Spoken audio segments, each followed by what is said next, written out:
Барлықтарыңызға қайырлы кеш. Ассалаумағалейкум. Мен дауысым естіліп тұр ма? Чатқа жаза кетсеңіздер, дауысыңыз естіліп жатыр немесе естіліп жатқан жоқ деп бір актив жасап жіберейік. Машалла. Дауысым естіліп тұр, иә? Керемет.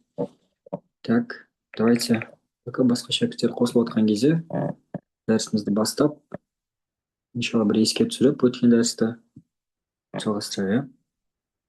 Бисмилля, салату вассаламу аля расулилля. Өткен дәрісте біз екі сүре жайында сөйлескен едік. Олардың арасында бір сүрені көбінесе талдап, оның мағынасын ашқан едік. Ол деген екі сүре муауизатайн дейді. Араб тілінде екі қорғаушы. Олар деген Құранның ең соңғы екі сүресі. Олар Фәләқ және Нәс сүрелері. Фәләқ Наста естеріңізде ме? Қандай оқиғаға байланысты жалпы түскен? Біз өзіміздің бір неміз бар еді. Өзіміздің бір системамыз бар еді. Қалай біз тәпсір етеміз? Ең біріншісі біз тәпсір еткен кезде әсбабу нузул етеміз. Әсбабу нузул деген бұл деген қандай оқиғаға байланысты бұл сүре түсті, да? Әсбабу нузул, түсу себептері. Екіншісі жалпы сүренің хикметтері, мағынасы, да? Сүре хикметтері, мағынасы. И сөйтіп барып одан бөлек отдельно біз сөздерге де тоқталамыз. Сүренің ішіндегі сөздер. Жалпы осындай үш түрлі тараптан қарастырады екенбіз. И Фәләқ Нас сүрелері жайында әсбабу нузул айтқан едік. Әсбабу нузул қандай еді? Кімнің есінде? Қандай оқиғаға байланысты пайғамбарымыз алейхиссаламға бұл сүрелер түскен? Кім соңғы дәріске қатысқан еді? Жаза кетсеңіздер чатқа, иә?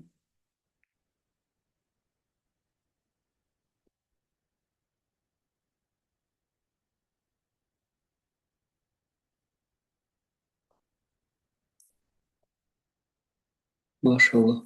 Мен қатыса алмадым, қатыстым. Давайте қатысқандар бір еске түсірейік. Немесе кім біледі, одан бұрын басқа дәрістерде көрген Фәләқ Нас сүрелері қандай оқиғаға байланысты түскен? Бір оқиға бар еді пайғамбарымыз алейхиссалам болған.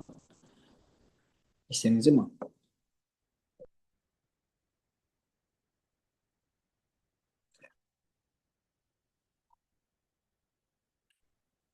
Так, бірінші рет қатысып отырмын. Бүгін бірінші рет қатысып жатырмын. Бүгін менің алғашқы дәрісім. Фәләқ пайғамбарымыз сиқырлаған кезде түскен, сиыр салынған себепті, сиқыр жасаған кезде емес пе еді? Машалла, керемет. Иә, дәл солай. Яхудилер пайғамбарымыз алейхиссаламға сиқыр салады, иә? Ол сиқыр қалай білінеді деген кезде пайғамбарымыз істемеген амалдарын істеген сияқты болады, немесе наоборот, істемеген нәрсесін істеген, істеген нәрсесін істемеген сияқты, иә? Сөйтіп пайғамбарымыз алейхиссалам дұға жасайды, алла тағаладан көмек сұрайды, алла тағала содан кейін көмек жібереді, иә? Пайғамбарымыз алейхиссаламның 9 түрлі уахи бар дедік қой. Уахи деген бағана Құранның аяттары 9 түрлі келетін болған. Соның бірі түсінде. Екі періште келеді, екі періште келген кезде бір-бірімен диалог құрады, иә? Бұл кім? Бұл Мұхаммед дейді. Біреу екіншісіне сұрайды, екінші жауап береді.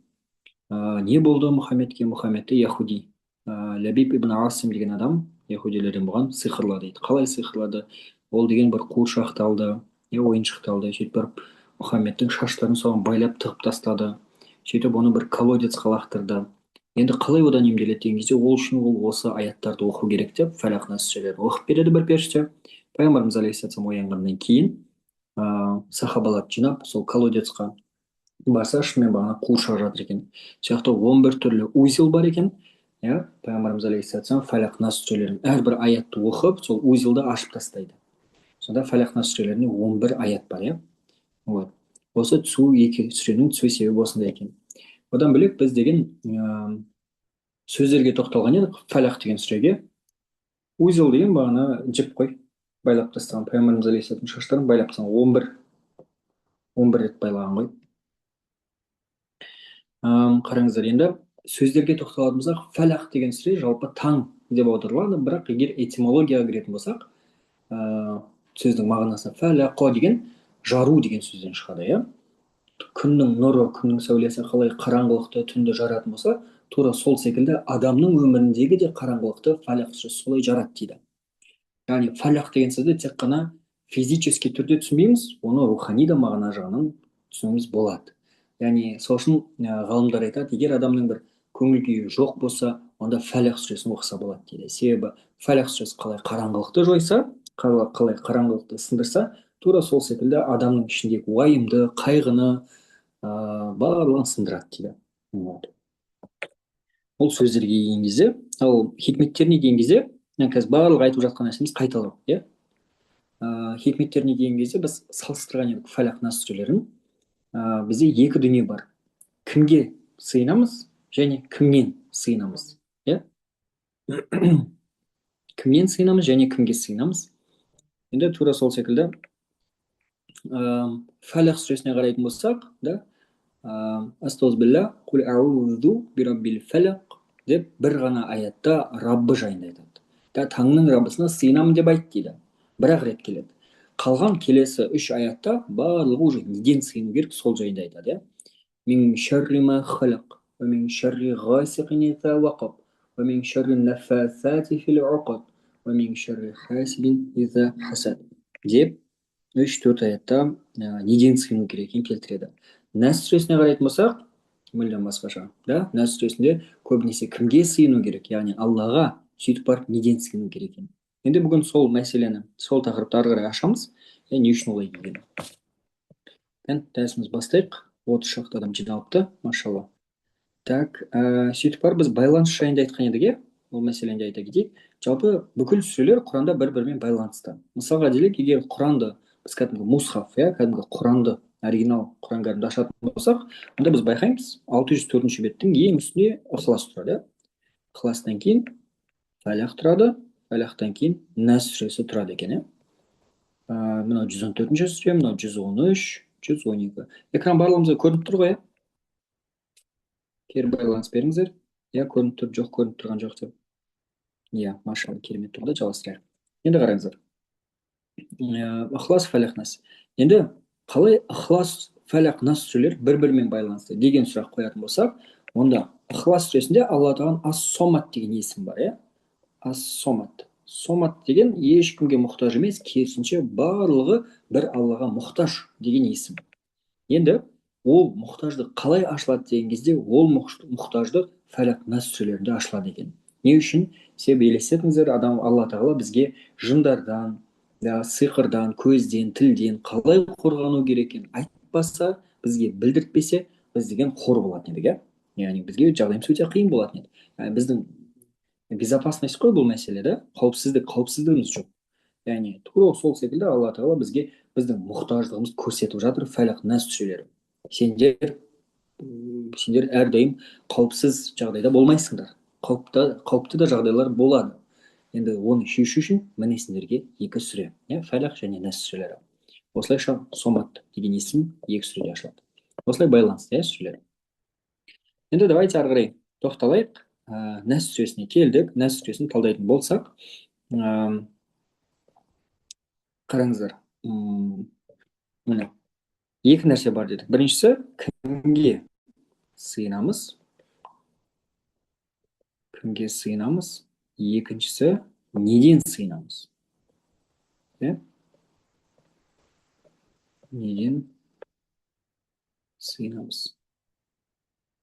Фәләқ сүресінде Құранда ашайық.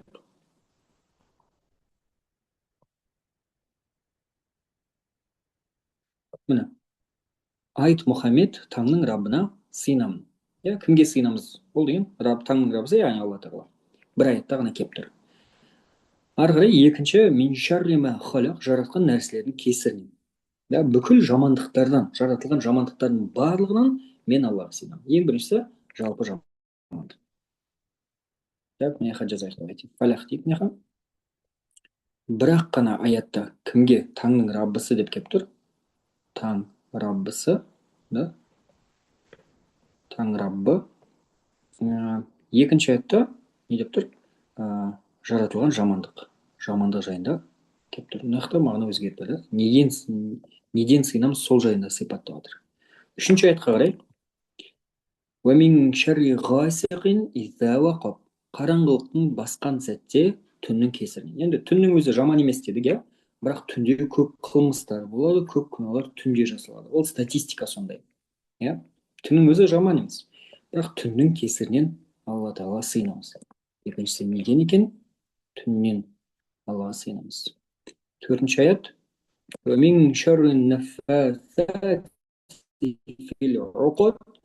Түйіншектерге дем салушылардың кесірінен, яғни дуалайтын, сиқыр салатындар, сиқыршылардың кесірінен.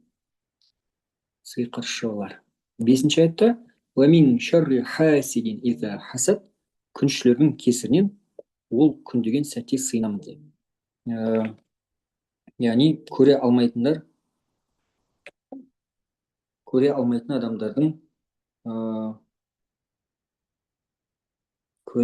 адамдардың жамандығынан сыйынамын. Иә, көре алмаушылар. Бесінші аят. Көре алмаушылар. Енді қараңыздар, бізде бір ғана кімге сыйыну керек? Таңның Раббысы, ары қарай келесі 4 аятта неден сыйыну керек? Жамандықтан, бүкіл жамандықтан жаратылған. Түннен, сиқыршылардан, көре алмаушылардан сыйынамын деп айтты Таңның Раббысына. Бұл Фәләқ сүресіне қарайтын болсақ. Давайте дәл осылай Нәс сүресін бір қарайық. Нәс сүресіне қарайтын болсақ, ең бірінші қалай келеді? Құл аузу бираббин нас. Құл аузу бираббин нас. Айт Мұхаммед адамдардың Раббына. Адамдардың Раббысына сыйынамын. Ең бірінші адамдардың Раббысы.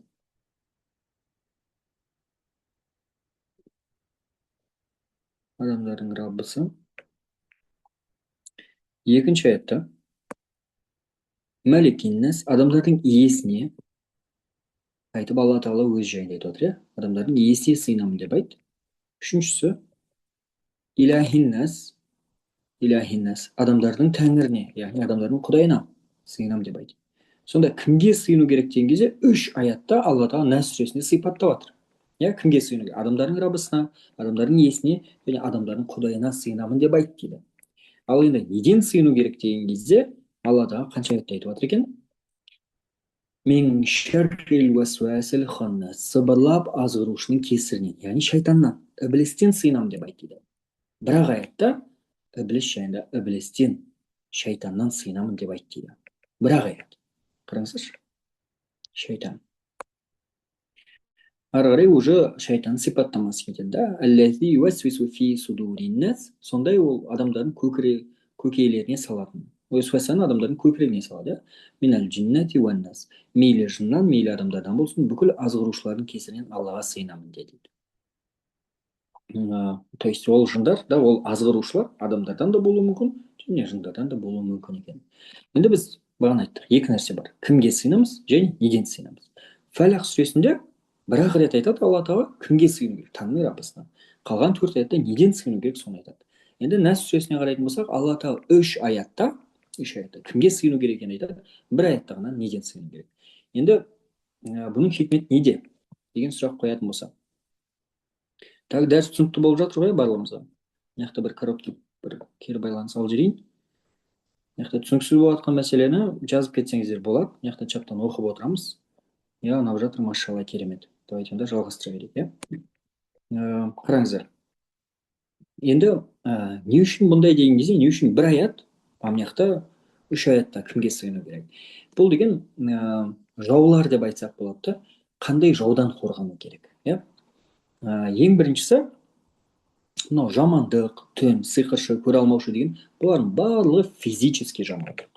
Көрінетін жамандық. Көрінетін физический жамандықтан, яғни алла тағала бір-ақ аятта сипаттап берді.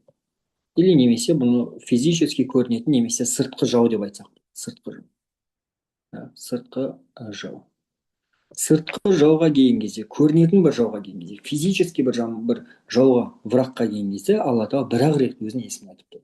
Бірақ Нәс сүресінде шайтан ол қандай? Ол көрінетін ба, әлде көрінбейтін ба? Ол көрінбейтін.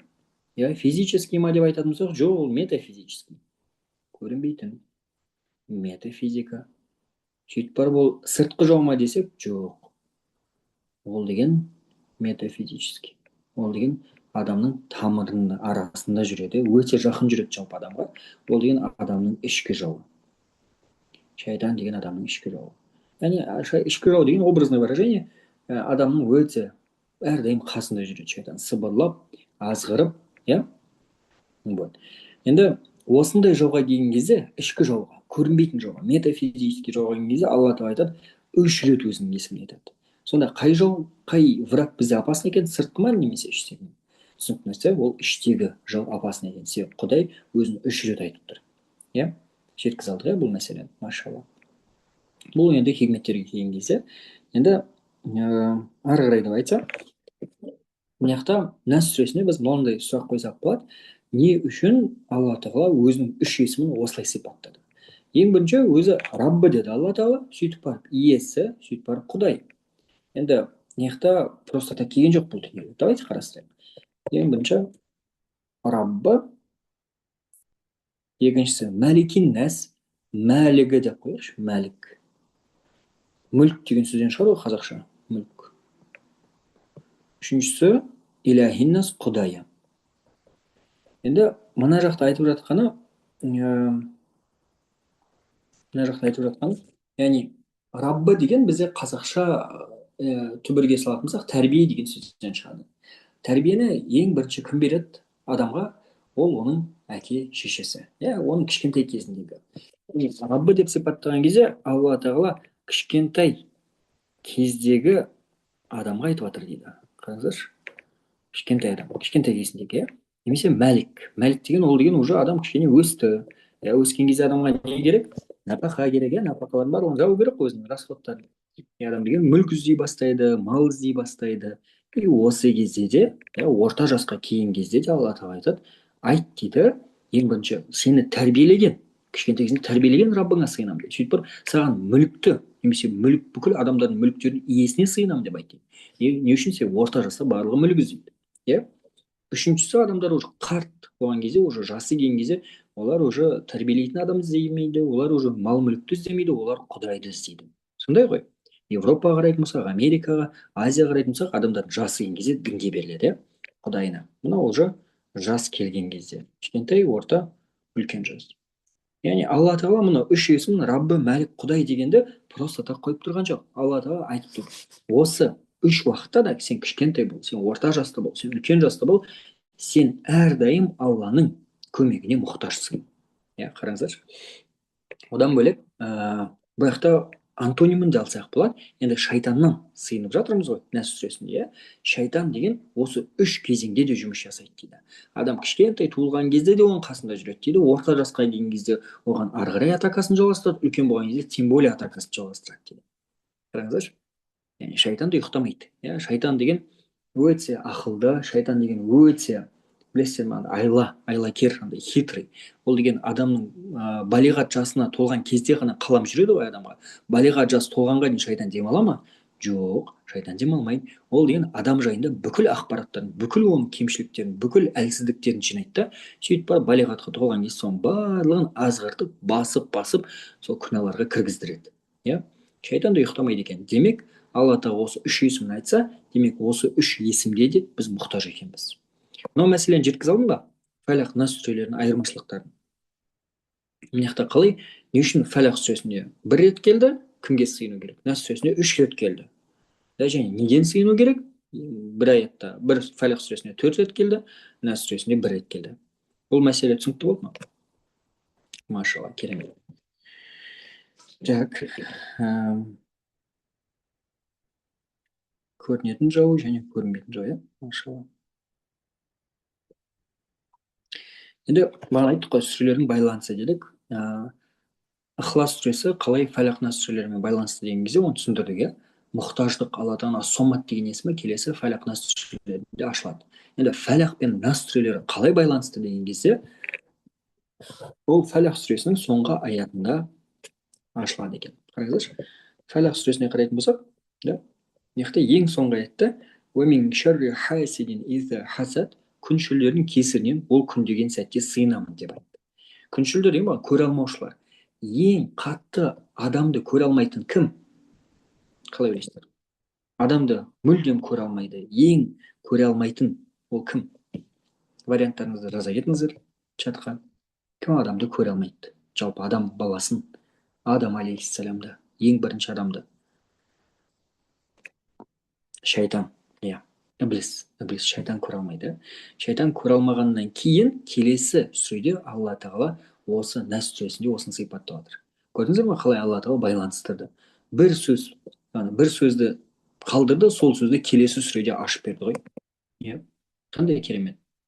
яғни адамның қолымен бұл нәрсе жазыла алмайды.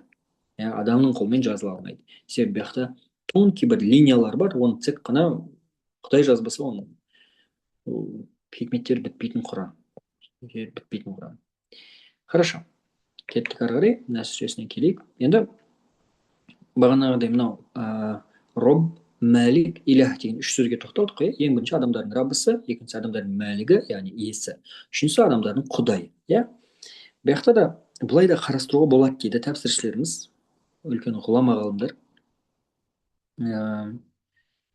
Егер адамда бір проблема болса, елесеңізші, бір проблема болып қалды адамда, ол ең бірінші оның шешімін өзінің жақын адамдарымен бөліседі, шешімін совет, ақыл кеңесті өзінің жақын адамдарынан сұрауға тырысады.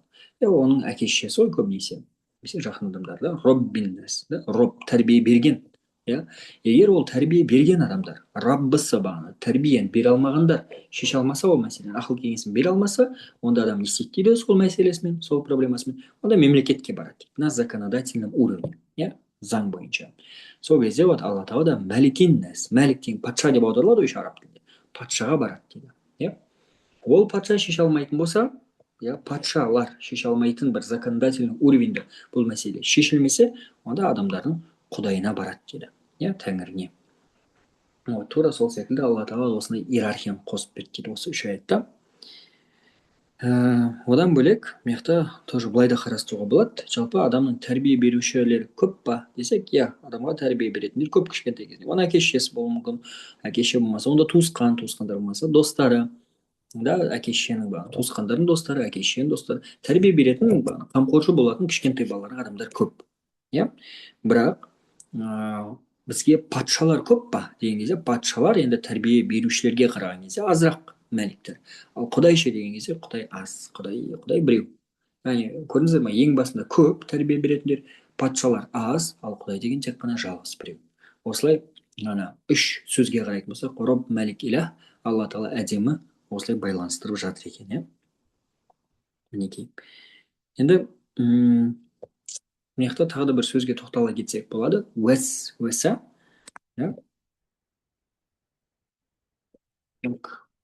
Оңнан да солынан да азғырушы, ол да кезінде періште болды емес па дейді. Періште болған жоқ, ол жындардан жаратылған ғой, ібліс деген. Бірақ ол періштелердің деңгейіне көтерілген дейді. Енді қараңыздар, тағы да бір сөзге тоқталып кетейік. Бұл жақта уәса деген сөз. Араб тілі жалпы біз әр дәрісте айтамыз, араб тілінің маңыздылығын, араб тілін оқыған өте қызық, өте терең тіл, өте мағыналы тіл.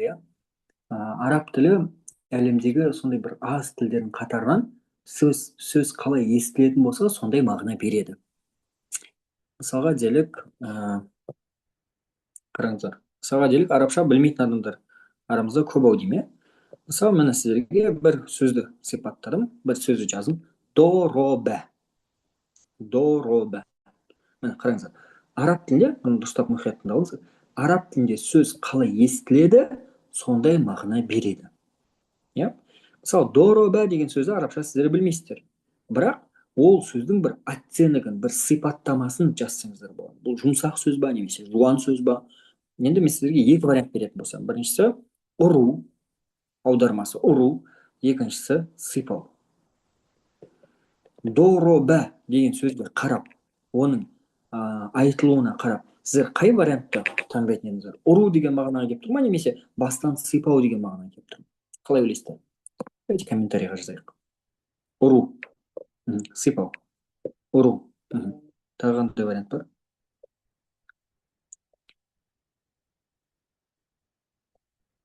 Үш адам ғана жауап берме? Иә, бұл жақта сипау 50-50 болып қалдық па? Ұру, сипау 50-50 болып тұрмыз ғой. Машалла. Ұру, сипау бәрі андай поочередно кетіп барады ма? Қараңыздар, бұл жақта енді егер мынау қағидаға жүгінетін болсақ, қалай естіледі, сондай мағына береді. Доробә деген доробә деген жуан естіліп тұр ғой, байқап ма? Доробә, да? Доробә деген ұру деген мағынаға больше келіп тұр. Неге үшін? Себебі өзінің звучаниясы ауыр да, доробә. Бастан сипау деген келіп тұрған жоқ, доробә. Мен сенің басынан доробә жасадым десе, келмейді да ондай нәрсе. Мен сені доробә жасадым десе, түсінікті, мен сені ұрдым деген, да? Вот. Тура сол секілді уәс уәса деген сөзге қарайықшы, осы қағидамен. Уәс уәса.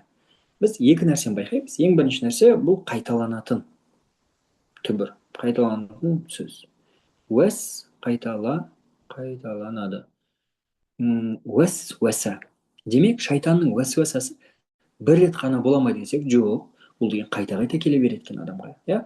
Мысалы, біріншісі уәс келді, оны қайта сөйлеп, сөйтіп ол тағы да уәсуәсасын жасайды. Үшін сөздің өзі сондай екен. Екіншісі, уәсуәса деген уәу, син әріптерімен келген, олар деген өте жай естілетін әріптер. Мысалы, до деп айтатын болсақ, ол деген жуан әріп, ол деген естілетін әріп. Ал уәсуәсаға келген кезде ол естілмейтін өте жіңішке әріптер болғаннан кейін, бұл білесіздер ме, адамның, шайтанның уәсуәсасы да ашық емес. Ашық адамға келіп, ей адам, сен бар күнә жаса демейді. Ол деген адам өзі түсінбей қалатындай бір сыбырлайды. Яғни сөздің өзі сондай бір оттенок беріп тұр. Жеткізе алдым ба бұл мәселені, бұл ойды? Бұл деген басқа тілдерде кездеспейді. Бұл деген тек қана араб тілінде кездесетін дүниелер. Қалай сөз естіледі, сондай мағына береді. Сөздің формасына қарап, сөздің мағынасын шығаруға болады. Логика, өте логичный тіл араб тілі деген. Уәсуәса, ол деген сыбырлау, жалпы өзі уәсуәса. Тыныш естілгеннен кейін мағынасының өзі, сөздің өзі тыныш сыбырлау дегенге келіп тұр, иә? Вот. Машалла. Машалла, керемет. Енді осылайша біз жалпы осы фәләқ нас сүрелерін қарастырдық. Фәләқ нас сүрелері бізде жұмсақ жай естіледі. Уәса демек шайтанның да азғыртуы ашық емес. Шайтан да келіп, ей адам, бар құран оқыма, бар ұйықта, тахаджудқа тұрма деп айтпайды. Ол деген адам өзі түсінбей қалатындай жұмыс жасайды екен. Міне. Енді фәләқ нас сүрелерін біз кішігірім болсын аштық. Енді давайте ықылас сүресіне өтейік. Жарты сағат өтті. Ықылас сүресі. Мен енді кірдім. Нәпсіге жағымды етіп жұмсақ етіп жеткізеді деген сияқты. Кеттік ары қарай. Енді ықылас сүресіне кірейік. Ықылас деген жалпы бізде ең бірінші сәбәб нұзул. Сәбәб нұзул қандай оқиғаға байланысты түсті. Оқиға түсу себебі. Жалпы байқасаңыздар, ықылас сүресінің басталуы өзі былай. Құл хуаллаху ахад. Айт, ол Алла жалғыз дейді. Айт деп тұр ғой, бақта құл деген сөз келіп тұр да. Мұхаммед оларға айт. Не үшін айт деген келіп тұр? Себебі демек біреу сұрады деген сөз. Логикаға салатын болсақ, шынымен сондай екен. Бір етсе, енді елесетіңіздер 7-ші ғасыр Мекке. Ол жақта ситуация қандай? Бір минут.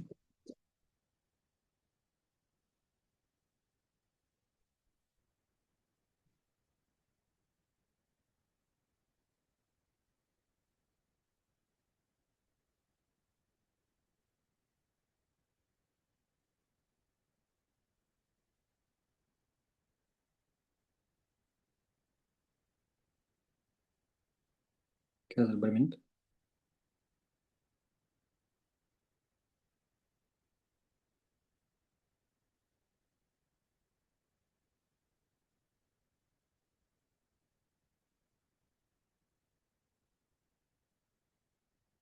Так, кеттік. Енді қараңыздар. Жалпы айт дегеннен кейін бір сұрақ бар болып тұр ғой бұл жақта, да? Енді елестетіңіздер, Мекке, 7-ші ғасыр, бұл жақта өте көп пұттар бар. 7-ші ғасырда барлығы білет, Алла деген ол Қағбаның құдайы екен, бірақ Алладан басқа тағы да өте көп пұттар бар, өте көп құдайлар бар. Ширк замандары, Енді елестетіңіздер, әрбір адамның өзінің бір құдайы бар болса, олардың бір өзінің сипаттамасы бар ғой. Мысалы, біреулер деген өзі тамақтан құдай жасап алады, біреу алтыннан құдай жасайды, біреу бір күмістен деген сияқты әртүрлі нәрселер. Енді адамдарда сонда физический бір түсінік бар құдайға қатысты. Құдай деген ол осындай түсте болуы мүмкін да. Мысалы алтыннан жасалған құдай болса, ол сары түсті құдай. Күмістен жасалған болса, ол деген серый, да, серый цветтегі құдай, сұр түстегі құдай. И тура сол секілді адамдарды құдайды мынандай елестете алмайтын емес, наоборот, елестете алатын бір құдай деп қабылдап үйреніп қалғаннан кейін пайғамбарымыз алейхисалам тұрады ғой, алладан басқа құдай жоқ, ля иляха иллалла деген кезде адамдар ойлайды, так, алла бар, хорошо, жарайды, алла бар делік, да. Онда мұхаммед айтшы, ол алла сенде қандай, ол қандай түсті, оның баласы бар ма жоқ па, алланы сипаттап берші дейді. Сол кезде біреу айтады, пайғамбарымыз алейхисалам қатты ашуланды дейді, екіншісі ашуланып үлгермеді дейді. И бағана жабірейіл алейхисалам уже пайғамбарымыз алейхисаламға осы аяттарды түсірді дейді. Құл дейді, айт мұхаммед, кімге? Анау мүшриктерге. Иә, ол алла жалғыз. Алланың яғни ешқандай жары да жоқ, ешқандай бала шағасы да жоқ. Маған сұрақ қойып отыр ғой, сенің құдайың қандай деген кезде, алла жалғыз. Құл хуаллаху ахад, аллаху самад. Алла тағалаға тең келетін ешкім жоқ. Сендердің құдайлардың ешқайсысы алла тағала тең келмейді. Алла тағала ешкімге мұқтаж емес. Да, керісінше барлық жаратылыс аллаға мұқтаж. Ләм ялид уәләм юлад, алла тағала туған жоқ және туылған жоқ. Уәләм якуллаху куфуан ахад, алла тағала тең келетін ешкім жоқ деп төрт аятта қысқаша сипаттап береді екен. Иә, алла тағала жайында. Түсу оқиғасы осындай екен. Енді давайте нені қарастырайық, хикметтеріне келетін болсақ, хикметтерін қазір бір минут.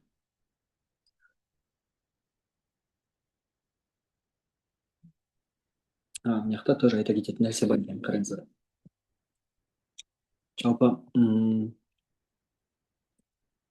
Жалпы мысалға ықылас сүресіне мына қараңыздар. Бізде Құранды ашатын болсақ, мына жақта сипаттадық, көрсеттік қой, 604-ші бетте.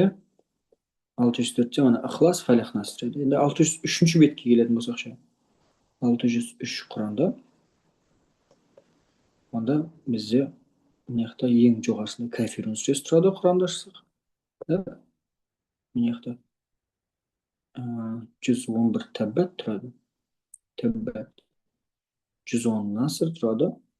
Өйтіп барып 109 кәфирун тұрады. Кәфирун. Енді тәббәт сүресі. Бұл жақта байланыстарын қарайық, сөйлеудің ең біріншісі. Байланыстан бөлек звучаниясы бағана қалай естіледі, ол да өте маңызды.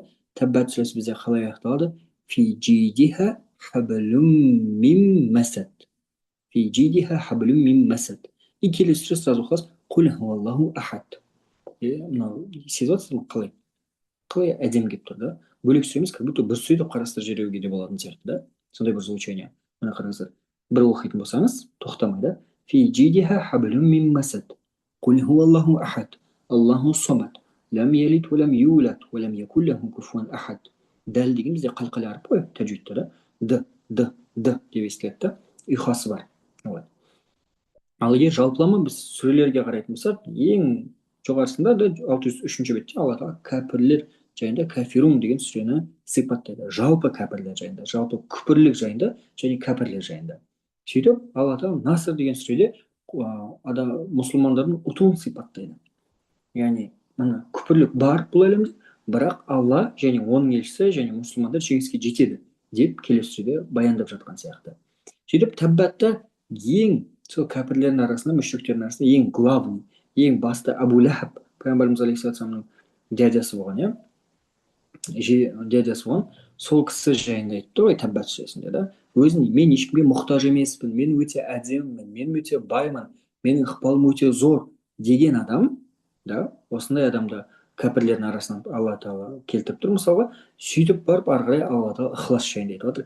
Яғни өзін солай есептеген адамның қорытындысы соңы қалай болды, иә? Ол тозақтың әкесі болып кетті ғой. И алла тағала ықыласта өзін сипаттап берді.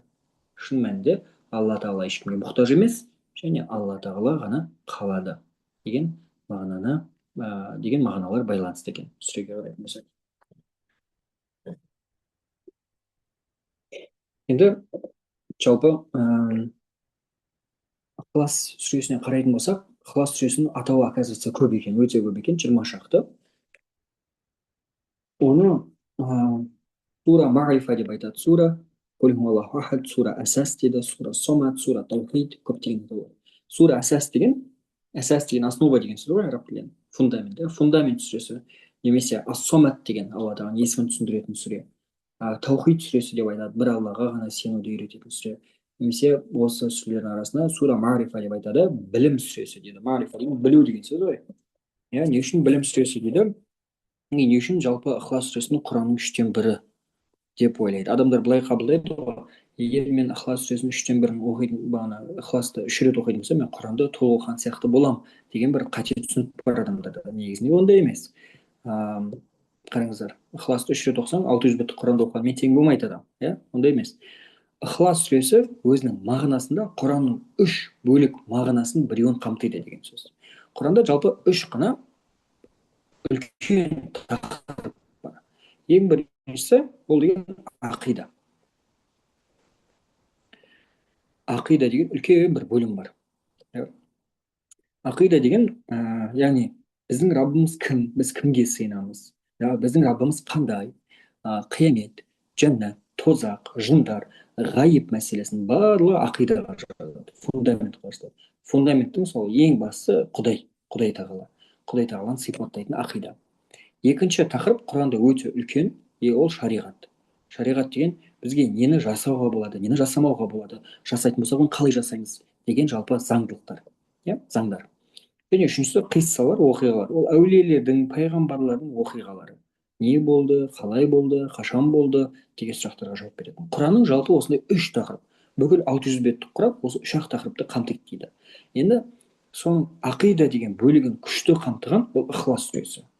Яғни ақида деген кезде ең бірінші Құдай тағала дедік қой. Құдай тағаланы сипаттап беретін 4 аят, 4-5 аятта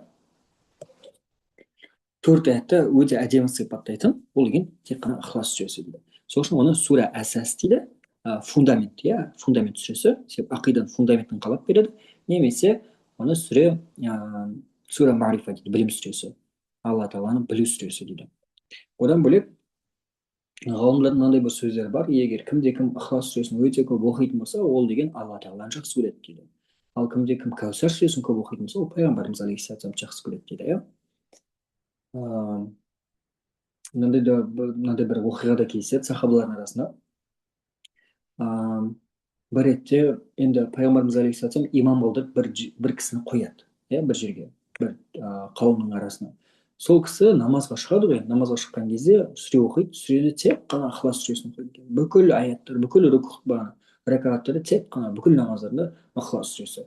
Енді сахабалар да түсінбейді, не үшін бұл кісі ықыласты оқи береді, құран деген енді ықыласпен ғана шектелмейді ғой.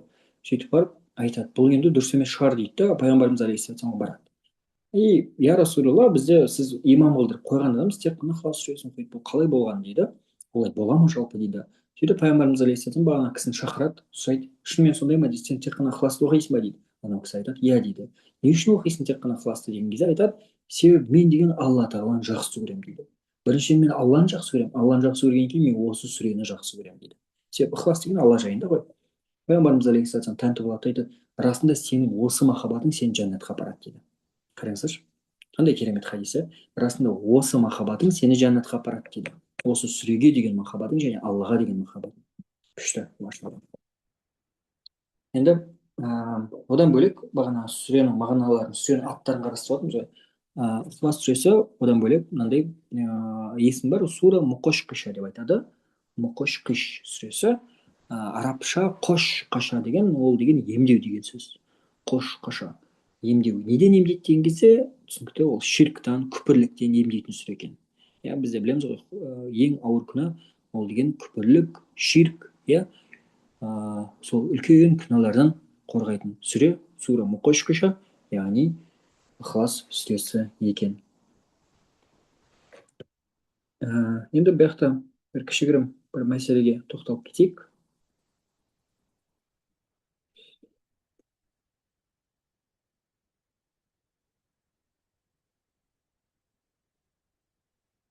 Екі мәселеге тоқталайық. Сөйтіп барып, осы дәрісті иншалла аяқтаймыз. Уже 40 өтіп кетті.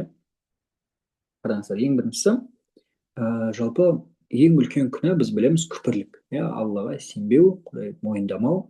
Енді сұрақ қоятын болсақ, не үшін күпірлік ең үлкен күнә? Ең үлкен күнә. Мына жақта чатта ашайық, чатқа жаза кетсеңіздер болады. Не үшін күпірлік, алланы мойындамау, аллаға сенбеу ең үлкен күнә? Не үшін арақ ішу емес, не үшін бір нелер емес, да басқа бір күнәлар емес, не үшін күпірлік?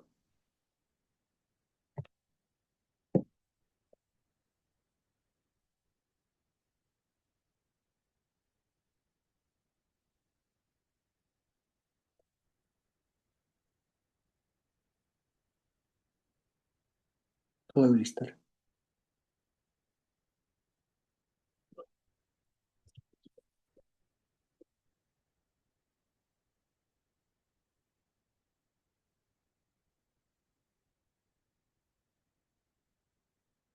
саламатсыз ба, видео сақталады, иә, бірақ ол видеоға доступ бізге сразу берілмейді. Күпірлік адасуға апарады, ол қарсы келу. Мгм. Так, сұлу ханым, бұны более толығырақ ашып берсеңіз де болатын сияқты, иә. Күпірлік адасуға апарады, ол қарсы келу. Басқа кісілер қалай ойлайды, не үшін күпірлік ең үлкен күнә? Жалпы білеміз ғой енді күнә екенін, үлкен күнә екенін де білеміз, бірақ сұрақ қойып көрген бе едік, не үшін ол үлкен күнә? Ең үлкен, алла тағала кешірмейтін күнә. Неліктен ондай?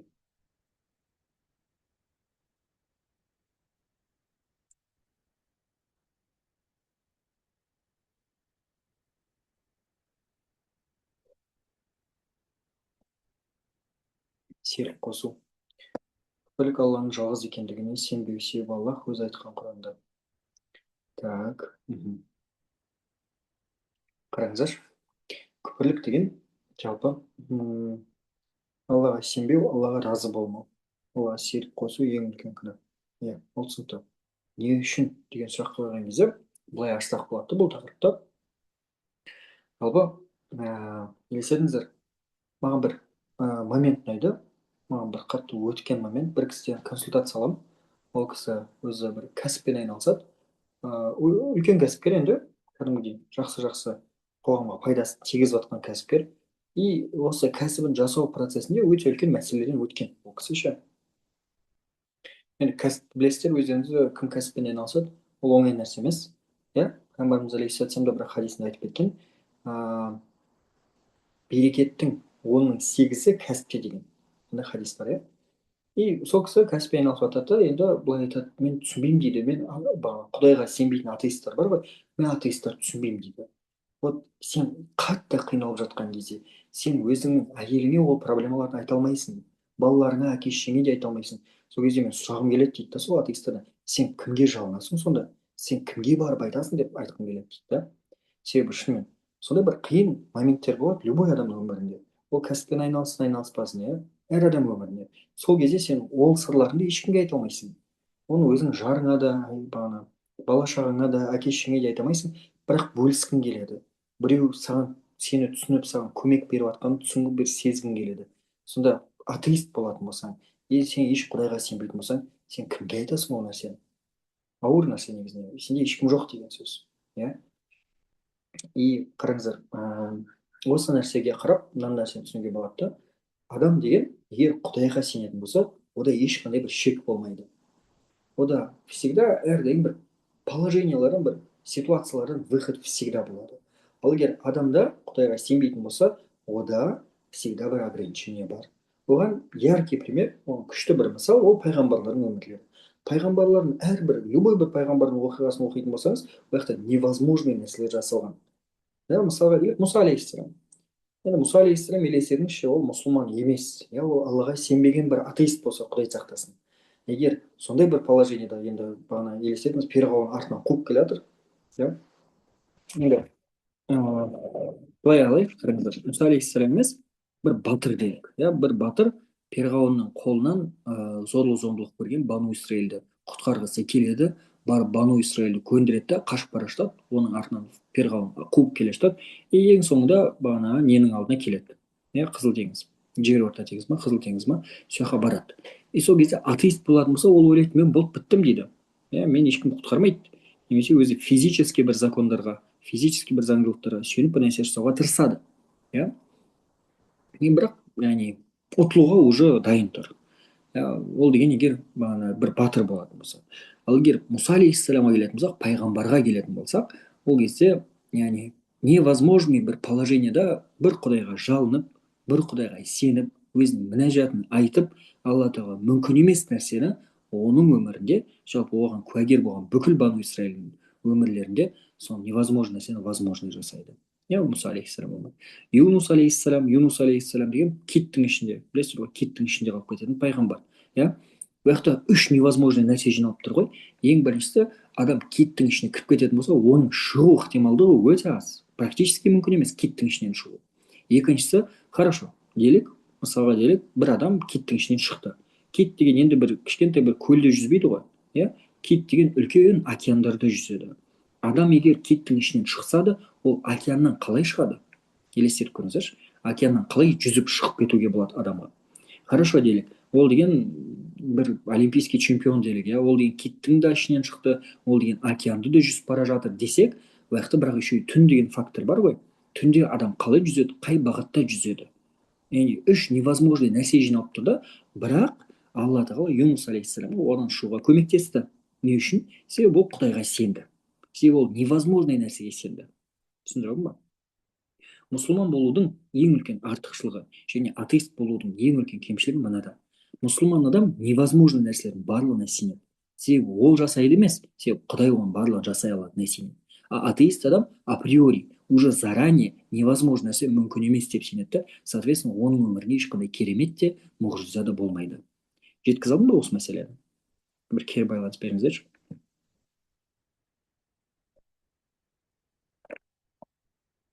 Иә, таухид, машалла. Шынымен де, яғни бұл өте үлкен нәрсе.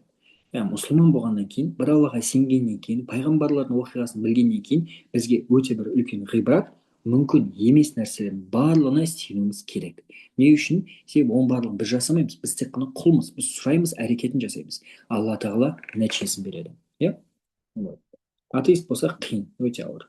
Шүкір алла тағала өміріміз соңына дейін, ақырға дейін бізге дейін ля иляха илlallah мұхаммад расулулла деп өтуіміз нәсіп етсін, иншалла. Енді осы мәселені бір айта кеттік. Шек жоқ қой, мұсылманда шек жоқ. Мұсылман яғни барлығын жасайды. Машалла. Сөйтіп, тағы бір мәселені қарастырайық мына жерде.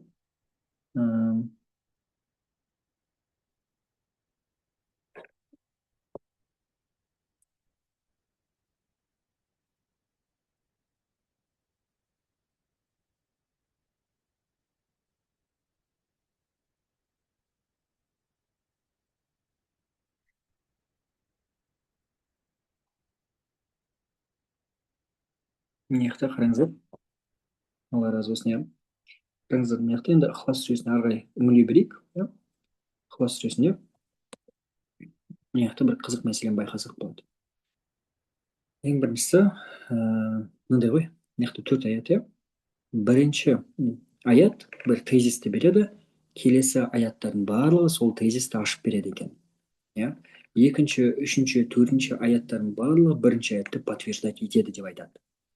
Мысалы қараңыздар. Құл хуаллаху ахад. Айт, ол Алла жалғыз. Иә, ол Алла біреу. Егер Алла біреу болатын болса, Алла ешкімге мұқтаж емес қой. Иә. Егер ол біреу болатын болса, керісінше барлығы оған мұқтаж ба? Екінші аятты ашып берді, қараңыздаршы. Егер алла тағала біреу болатын болса, ол туылған жоқ, оның әке шешесі жоқ. Иә. Егер ол біреу жалғыз болатын болса, скорее всего, оның бала шағасы да жоқ. Үшінші аятта ашып берді. Егер алла тағала жалғыз және біреу болатын болса, оған тең келетін ешкім жоқ. Онымен жарысатын да ешкім жоқ. Оның қасында тұратын да ешкім жоқ. Төртінші аятта дәл осылай ашылады екен. Қараңыздар. Мен бір мәселені түсіндіріп өтейін. Енді арабша білетін адамдар түсінеді. Жалпы кеңес беремін араб тілін оқуға. Тағы да айта кетейін, оны соңғы дәрісте де айтқан едім, келесі дәрісте де оны айтамын. Араб тілінде Құранды түсіну қазақ тілі немесе орыс тілінде түсінгеннен әлде қайда оңайырақ. Мен бұрында Құран оқитын едім. Египетке бармай тұрып, Құран оқыған кезде қазақша аудармаларын оқимын, орысша аудармаларын оқимын. Сол кезде андай әдеби кітаптар оқисың енді қазақша да орысша да, бірақ түсінбейтін едім да. Енді Құранға келген кезде мен сөздік қорым бітіп қала ма, мен өзім түсінбеймін ба деп бір түсініксіздік пайда болады менде. Не үшін қиын тілмен жазылған, не үшін мен басыма кірмейді, не үшін мен түсінбеймін деп.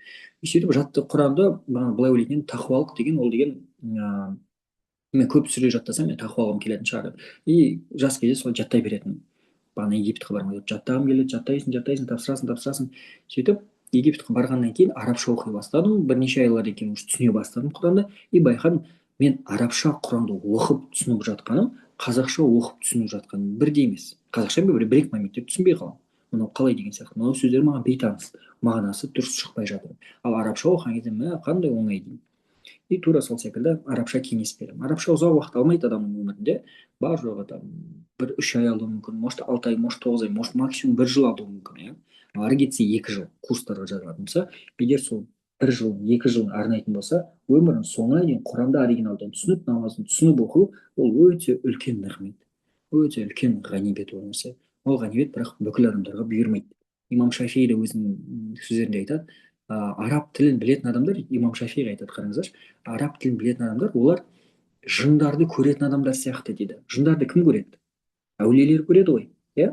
Яғни мынау алла тағала осы дүниеге қаншама аяттарды беріп тастаған, бірақ ол аяттардың барлығын көре бермейді ғой адамдар. Бірақ араб тілін білетін адамдар сол аяттарды көретін адамдармен тең дейді. Яғни адамдар байқамайтын нәрсені байқайтын адамдармен тең дейді. Күшті жеткізген. тура сол секілді арабша, араб тілін біліп құранға қарайтын болсаң, намазға қарайтын болсаң, жалпы өмірге қарайтын болсаң, көзқарас уже басқа болады. Вот.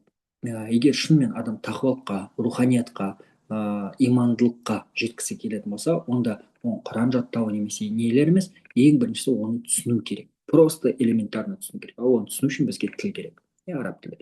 Басқа бір хадисте пайғамбарымыз алейхисалам айтады, араб тілі ол жәннат тілі, жәннатта барлығы арабша сөйлейді, иә. Вот. Енді қараңыздар, араб тілінің бір ережесі, бір несіне тоқталайық.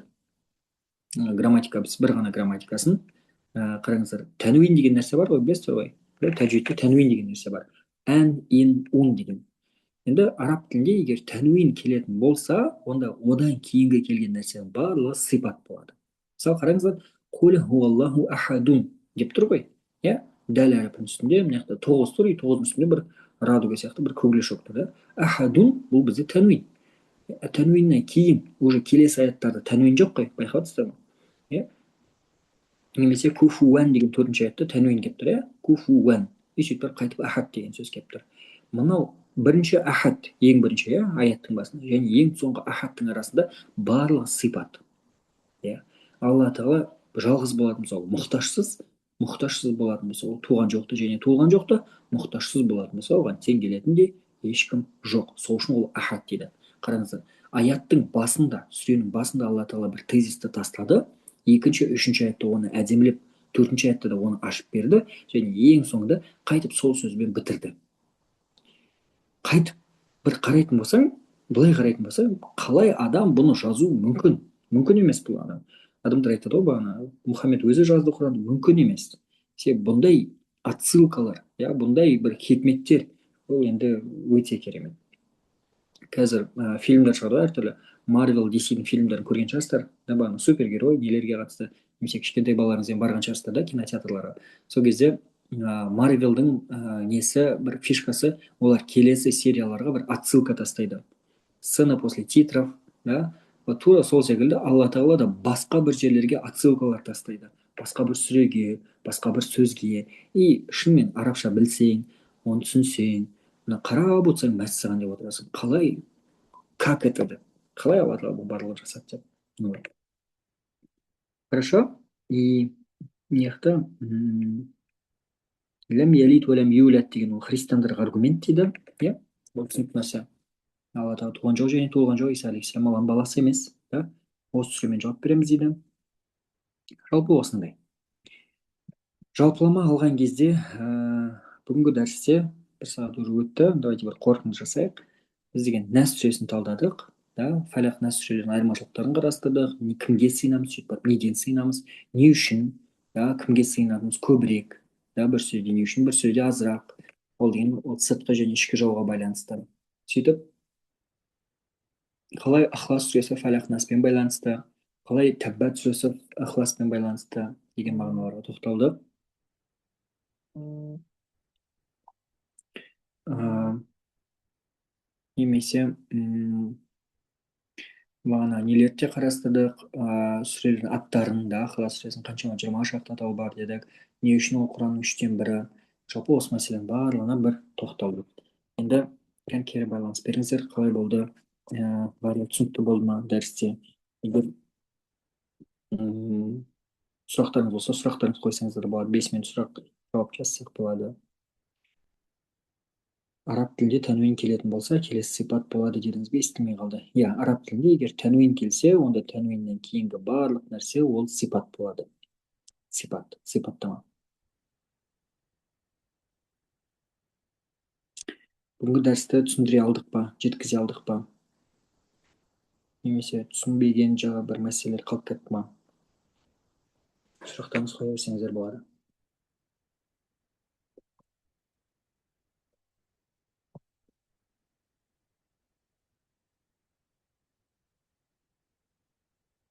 Машалла.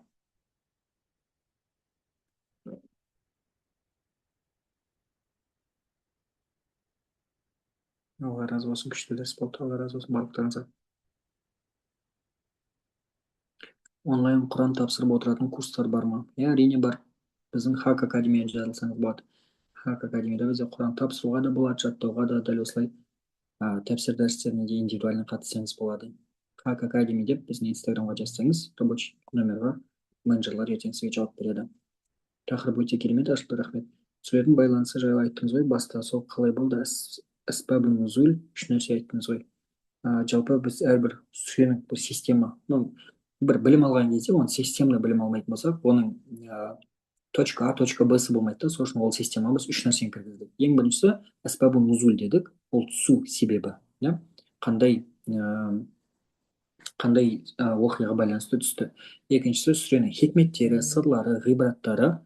И үшіншісі ол бізде әрбір сөздерге бір тоқталамыз аяттың ішіндегі, да, и соларды талдаймыз араб тілі тұрғысынан. Так, ұстаз тағы да қорытынды айтылып жүресіз ба? Қорытынды айттық қой. Ер адамдарға тасқи сабағы бар ма? Иә, бар. Арабша тіл курстары бар ма? Начальный. Иә, біз нөлден үйретеміз араб тілін. Курстар қарастырылған. Бізде индивидуальный да, жеке де, топтық та форматтар бар. Бұл үшін біздің Хак Академи деген инстаграм бар. Хак Академи. Мына жерге жазып берейін сіздерге. Инстаграмға жазсаңыздар болады. Мына былай. Немесе қазір осы жерде скриншот жасап алыңыздар. Хак Академи, нижний пробел. Хак, нижний пробел. Академи. Осы жақта сырт эмблемасы көп болады. Осы жаққа жазсаңыздар, осы жақта ссылка болады биода. Осы жаққа жазсаңыздар, иншалла, ертең уже күндіз менеджерлар сіздерге хабарласып, оқу бойынша, бағалар бойынша толық ақпаратты береді. Академияда оқығанын советую дейді, Алла разы болсын. Келесі сабақ қандай тақырыпта болады? Келесі сабақта біз иншалла Таббат сүресін талдаймыз. Таббат деген 111 сүре. Я бұны, кстати, үй жұмысында берейік мына жақта, өте орынды, Алла разы болсын. Айфон деген кісіге. Яқта келесі сабақта бізде Таббат сүресін талдағаннан кейін үй жұмысы Таббат сүресін бір оқып келу. Оқып, оны өздеріңіз бір ой жүгіртіп көріңіздер. И ой жүгірткеннен кейін дәріске келген кезде сіздер қандай сүре жайында болып жатқан әңгімені түсініп отырасыздар, әңгіме барсын. Иә, араб тілін үйреніп алу керек енді. Иә, обязательно үйрену керек. Өте кеңесім. Табасы иә болады иншалла. Келесі сабағымыз бізде бүгін воскресенье ғой, енді среда күні бұйырса болады. Среда түнгі сағат 22:00-де. Мағынасын түсініп оқыған ежесін керемет болды. Рахмет, сіз ақсыз ба? Ақылы, бізде оқу ақылы. Себебі ұстаздардың да өзінің уақыты бар ғой, арнайтын. Ұстаздар аптасына 3 рет көптеген шәкірттерге береді. Олардың да ақысы бар. Келесі дәріс қашан болады? Араб тілі күшті достар. Келесі дәріс иншалла среда күні 22:00-де. Онда дәрісімізді тәмамдайық. Барлықтарыңызға Алла разы болсын. Осылай воскресенье күні 22:00-де дәріске қатысып жатқандарыңызға Алла тағала естіген, айтқан ілімдеріміздің барлығына иншалла құлақ асып амал етуімізді нәсіп етсін. Ол амал еткен адамдардың арасында ықыласты болуымызды нәсіп етсін. Ол ықыластылардың арасында ең соңына Алланың разылығында болатын адамдардан болуымызды нәсіп етсін. Иншалла, келесі дәрісте аман есен жолыққанша سبحانك لا علم لنا إلا ما علمتنا إنك أنت العليم الحكيم وصلى الله تعالى على سيدنا وحبيبنا محمد وعلى آله وأصحابه أجمعين آمين والحمد لله رب العالمين. السلام عليكم ورحمة الله وبركاته.